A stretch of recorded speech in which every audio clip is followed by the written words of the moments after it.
Hello friends, हमने तो ये डिस्कस कर लिया है electric field due to dipole at axial point. तो एक्सियल पॉइंट पे इलेक्ट्रिक फील्ड क्या होंगे हमने पिछले वीडियो लेक्चर में ये डिस्कस कर लिया है। आज हम डिस्कस करने वाले हैं आपके साथ electric field due to dipole at equatorial point. तो electric field due to dipole at equatorial point, equatorial point क्या होते हैं, एक्सियल पॉइंट क्या होते हैं, हमने ये डिस्कस कर लिया है। आज हम देखेंगे इक्वेटोरियल पॉइंट पे इलेक्ट्रिक फील्ड क्या होंगे और उसको कैलकुलेट करेंगे।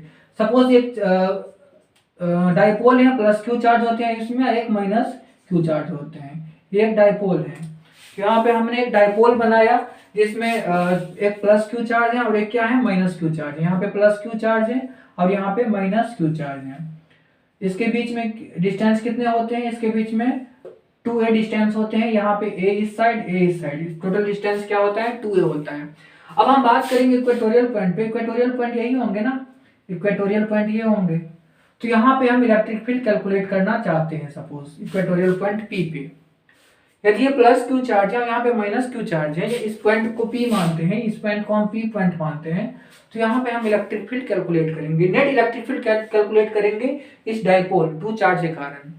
तो यहाँ पे देखिए प्लस क्यू चार्ज के कारण यहाँ पे कुछ डिस्टेंस है, ये वाला डिस्टेंस है, और यहाँ पे भी इसके कारण यहाँ से कुछ क्या होगा, यहाँ से डिस्टेंस होगा, ये वाला डिस्टेंस होगा। ये दोनों डिस्टेंस ये वाला इक्वल होंगे, जो भी होंगे इक्वल होंगे, क्योंकि ये डिस्टेंस इक्वल है और ये भी इक्वल डिस्टेंस है। ये वाला जो डिस्टेंस होगा इसको हम r मान लेते हैं। हम पढ़े थे ना ये, जब एक्सियल पॉइंट पे डिस्टेंस, एक्सियल पॉइंट पे मिड पॉइंट से r डिस्टेंस पे हम इलेक्ट्रिक फील्ड कैलकुलेट किए थे। यहाँ पे भी मिड पॉइंट से इस p पॉइंट का डिस्टेंस r ही रखेंगे और हम इलेक्ट्रिक फील्ड इस पॉइंट पे कैलकुलेट करेंगे एट इक्वेटोरियल पॉइंट। तो हम बात करेंगे प्लस क्यू चार्ज के कारण यहाँ पे इलेक्ट्रिक फील्ड क्या होगा, इसका डायरेक्शन देखेंगे। इसके कारण इसका डायरेक्शन इधर होगा, तो इसके प्लस क्यू चार्ज के कारण जो इसका डायरेक्शन होगा ये इधर होगा, आउटवर्ड, यहाँ पे इधर। इसके कारण माइनस क्यू चार्ज के कारण भी यहाँ पे जो डायरेक्शन होंगे ये इसी लाइन पे आ जाएंगे और ये माइनस क्यू चार्ज के कारण। तो ये यदि ये प्लस क्यू चार्ज के कारण इलेक्ट्रिक फील्ड ई होंगे तो माइनस क्यू चार्ज के कारण भी इलेक्ट्रिक फील्ड ई ही होंगे, क्योंकि चार्ज का मैग्नीट्यूड क्या है, सेम ही है। तो प्लस क्यू चार्ज के कारण इलेक्ट्रिक फील्ड इधर ई होंगे, तो माइनस क्यू चार्ज के कारण भी इलेक्ट्रिक फील्ड इधर होंगे, ई होंगे। अब हम बात करेंगे यदि ये एंगल थीटा है और ये भी एंगल क्या है, थीटा है, ये एंगल हम थीटा मानते हैं। ये जो थीटा एंगल है, ये जो डिस्टेंस है ए से और ये वाला जो डिस्टेंस है इसको हम एक्स मान लेते हैं, जो भी होंगे एक्स मान लेते हैं। तो ए और एक्स के बीच में थीटा एंगल बन रहा है। अब हम बात करेंगे इसका, इस इलेक्ट्रिक फील्ड का जो बात करेंगे, इसका दो कंपोनेंट हम निकालेंगे, एक इधर निकालेंगे और इसके परपेंडिकुलर निकालेंगे। सबसे पहले बात करेंगे यदि ये एंगल थीटा है, ये एंगल थीटा होंगे तो ये भी एंगल थीटा हो जाएंगे। यदि ये एंगल थीटा होंगे तो ये भी एंगल क्या हो जाएंगे, थीटा, क्योंकि जेड बन रहा है, यहाँ से यहाँ के बीच में जेड बन रहा है, ये वाला इसे जेड बन रहा है। ये एंगल थीटा होंगे तो ये भी थीटा हो जाएंगे।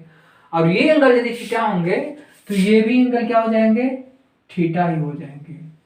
इससे इसे थीटा, तो यहाँ से भी थीटा ही हो जाएंगे। तो ये दोनों एंगल क्या हो जाएंगे, थीटा हो जाएंगे।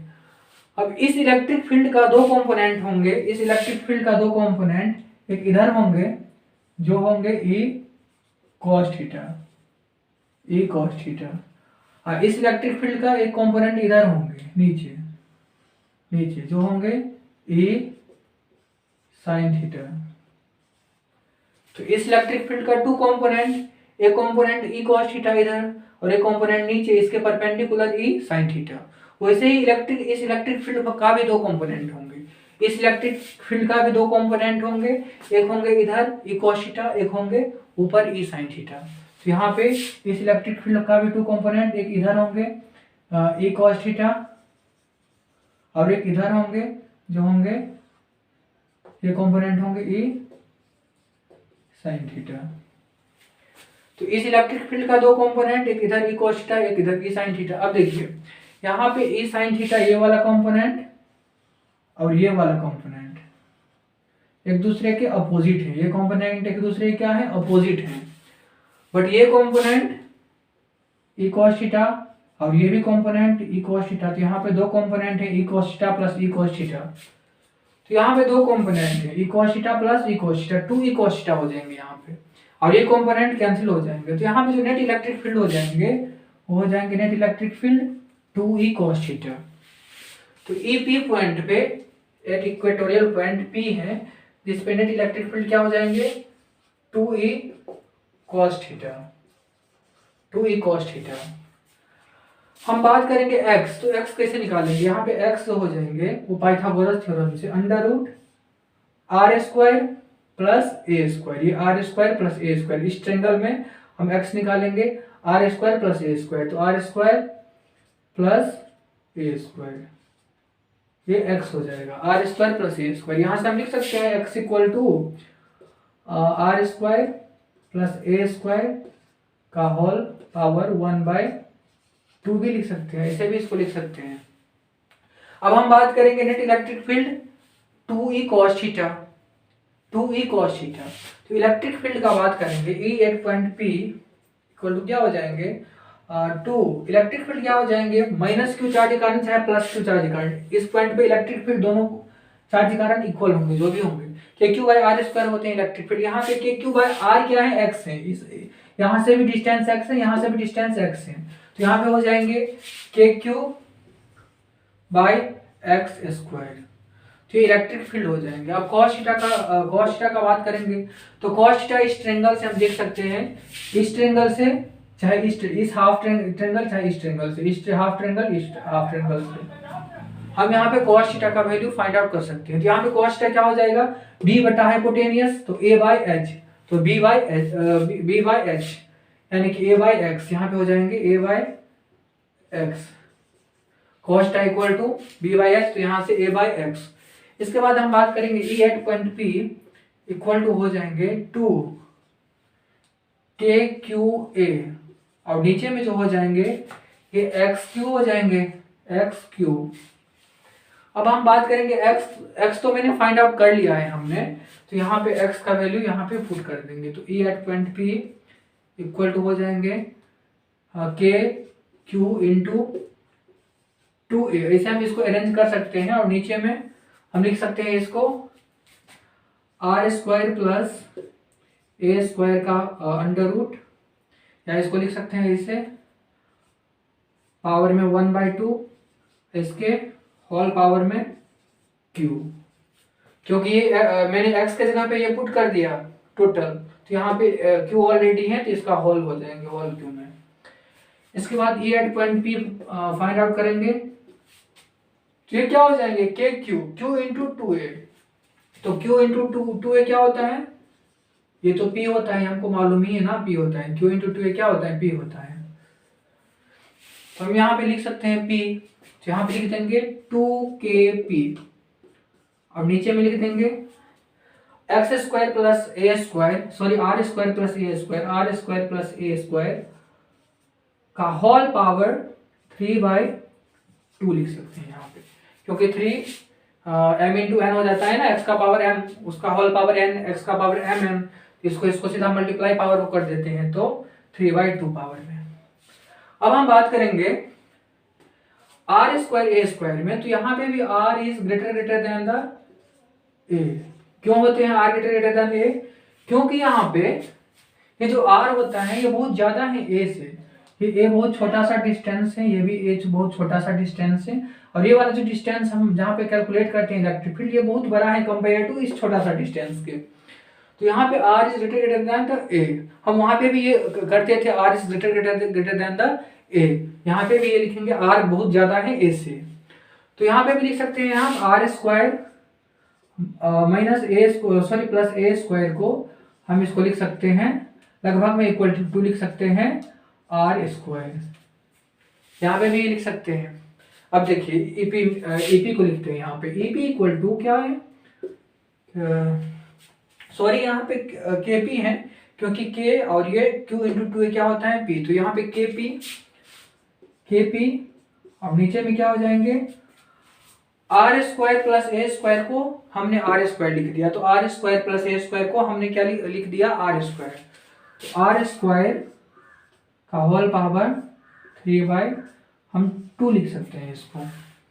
अब देखिए स्क्वायर स्क्वायर यहाँ पे कैंसिल हो जाएंगे, तो यहाँ पे ईपी क्या बच जाएंगे, E at point P equal to Kp upon r cube, Kp by r cube. यहाँ पे simple Kp by r cube, वहां पे 2 Kp बाय आर क्यू, यहाँ पे Kp बाय आर क्यू। वहां पे 2 होता है एक्सियल पॉइंट पे, इक्वेटोरियल पॉइंट पे single Kp by r cube. तो यहाँ पे Ep इनवर्सली प्रोपोर्शनल क्या है, आर क्यू है। Electric field and dipole moment का बात करेंगे एट इक्वेटोरियल पॉइंट पे। तो इक्वेटोरियल पॉइंट पे, इस पॉइंट पे नेट इलेक्ट्रिक फील्ड का डायरेक्शन किधर है, इधर है। और डाइपोल मोमेंट का डायरेक्शन तो निगेटिव टू पॉजिटिव ही होता है ना, निगेटिव टू पॉजिटिव होता है। तो डाइपोल मोमेंट का डायरेक्शन इधर है और नेट इलेक्ट्रिक फील्ड का डायरेक्शन इधर है। तो at equatorial point dipole moment are anti parallel to electric field, but at axial point dipole moment और इलेक्ट्रिक फील्ड एक दूसरे से पैरेलल होते हैं। तो यहाँ पे बात करेंगे at equatorial point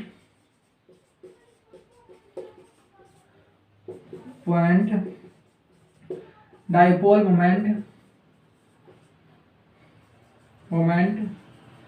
and electric field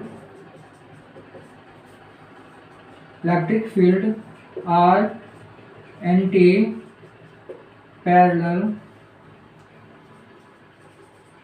parallel to each other, but वहां पे एक्सियल पॉइंट पे यहाँ पे एंटी पैरेलल, अपोजिट में एक्सियल पॉइंट पे पैरेलल टू ईच अदर है। हम कुछ भी नहीं किए, यहाँ पे dipole moment at equatorial point पे देखे हैं। हमने क्या किया है, सबसे पहले यहाँ पे एक डाइपोल लिया है। इस डाइपोल में plus Q minus Q charge होते हैं। इस डाइपोल का प्लस क्यू चार्ज यहाँ से ये एक्स है, ये वाला ए डिस्टेंस डाइपोल का, ये भी ए डिस्टेंस होता है। 2a डिस्टेंस पे हम रखते हैं 2 चार्ज को। और ये वाला डिस्टेंस मैंने इस बीच से इस पॉइंट का डिस्टेंस, पी पॉइंट का डिस्टेंस मैंने आर लिया है। तो ये वाला डिस्टेंस हो जाएंगे under root r square plus a square, ये भी distance under root r square plus a square. इसके बाद हमने क्या किया है, इलेक्ट्रिक फील्ड इसके कारण सेपरेटली देखा है, इसके कारण इलेक्ट्रिक फील्ड इधर है, इसके कारण निगेटिव चार्ज के कारण इलेक्ट्रिक फील्ड इधर है। इसका मैंने 2 कंपोनेंट लिया है, एक इधर और एक इधर। ये एंगल थीटा होंगे तो ये भी थीटा होंगे, ये एंगल थीटा तो ये थीटा। इसके बाद इसका 2 कंपोनेंट, एक इधर और एक इधर, ये ई cos theta E sin theta. इसका भी 2 कंपोनेंट, इसका भी 2 कंपोनेंट, ई cos theta E sin theta. ई sin थीटा 2 है और एक दूसरे के एंटी पैरेलल हैं, अपोजिट हैं, तो कैंसिल हो जाएंगे, बच क्या जाएंगे 2 ई cos थीटा। अब हमने लिख दिया यहाँ पे E net electric field at point P equal to 2 E cos थीटा। इसके बाद हमने 2 अब इलेक्ट्रिक फील्ड के बारे में लिख दिया, इलेक्ट्रिक फील्ड क्या होंगे वहां से। तो इलेक्ट्रिक फील्ड क्या होता है, KQ बाय आर स्क्वायर। तो यहाँ पे KQ किया मैंने, आर क्या है यहाँ पे x है, इस चार्ज से x डिस्टेंस पे, इस चार्ज से भी x डिस्टेंस पे से, तो यहाँ पे KQ by x square. cos theta की जगह पे मैंने यहाँ इस ट्रायंगल में मैंने cos थीटा निकाल लिया, cos theta equal to a by x, तो यहाँ से a बाय एक्स कर दिया मैंने। इसके बाद मैंने इसको अरेंज कर दिया 2KQ, इसके बाद EP equal to take 2KQA by x cube लिख दिया मैंने, x square into x cube में मैंने लिख दिया। इसके बाद EP equal to KP into 2A, इसको अरेंज कर लिया। इसके बाद यहाँ से आर स्क्वायर प्लस एक्स, इसका एक्स का जो वैल्यू था यहाँ से उठा के मैंने पुट कर दिया। एक्स के जगह पे r square plus a square का होल पावर 1/2 और ये वाला क्यू का होल क्यू वो 3।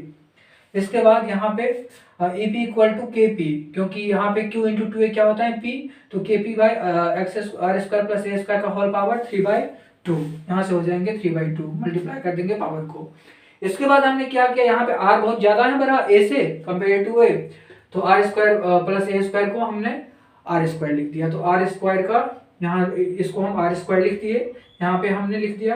तो आर स्क्वायर का होल पावर 3/2 ऑलरेडी है, 2 कैंसिल हो गया, तो KP बाय आर क्यू बच गया। EP inversely proportional r cube. तो यहाँ पे हमने देखा है डाइपोल के कारण electric field at due to dipole at equatorial point पे। हम आगे बात करेंगे electric field due to dipole, electric potential due to dipole at equatorial point और एक्सियल पॉइंट पे। वैसे इक्वेटोरियल पॉइंट पे इलेक्ट्रिक पोटेंशियल 0 ही होते हैं, बट एक्सियल पॉइंट पे इलेक्ट्रिक पोटेंशियल 0 नहीं होते हैं। हम आगे वीडियो में इसको डिस्कस करेंगे। यदि इसमें आपको कोई प्रॉब्लम हो तो कमेंट कीजिएगा, यहाँ पे कुछ समझ में ना आए तो, और यदि समझ में आए तो इसको लाइक कर दीजिएगा और सब्सक्राइब कर दीजिएगा। Thank you.